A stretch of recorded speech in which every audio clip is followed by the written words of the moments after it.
আচ্ছা ভাইয়া, কালকে তো আপনার লগে সবে কথা শুরু করছিলাম, কথার মাঝখানে আফা আবার ঢুকি গেছে, আজকে আবার ঢুকি যাইতো না উনি।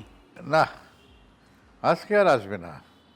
যে বন্ধুর বাড়িতে গেছে সেই বন্ধুর বাড়িতে গেলে ও দিনের বেলায় তো নয়ই, গভীর রাত পর্যন্ত থাকে।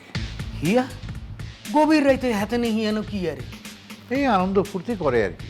ফুর্তি কি কন আমনে এইগুলা? না, তেমন কিছু না।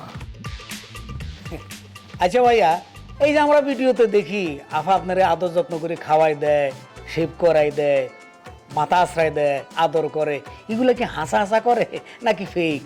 কোনটা যে আসল কোনটা যে নকল এসব কিছু আমি গুলিয়ে ফেলেছি। ও মেন্টাল কেস, আমি বুঝতে পারছি। আচ্ছা ভাইয়া, হেতে নাকি আপনারা মারে টারেনি? না, গায়ে হাত দেয় না, তবে ধমক তো দেয়। ও ভাইয়া, আর একখান প্রশ্ন। আপনি যে কাইয়া বলছিলেন আপনি ফকির হয়ে গেছেন, সরি ভাইয়া, মানে আপনার ফ্যাক্টরি, আপনার ব্যবসা বাণিজ্য ধরা খাইছে, তো এতে আপনার বিয়ে করছে কিনলে?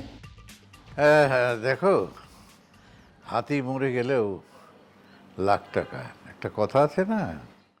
এখনো আমার তিনটে ইন্ডাস্ট্রি রান করছে।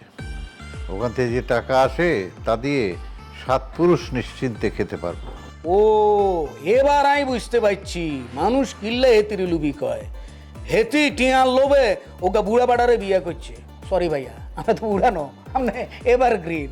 আচ্ছা, হেতি যে আপনারে ধমক মারে, তা আপনি হেতিরে বার করে দেন না, কিনলে ডিভোর্স দিতেন?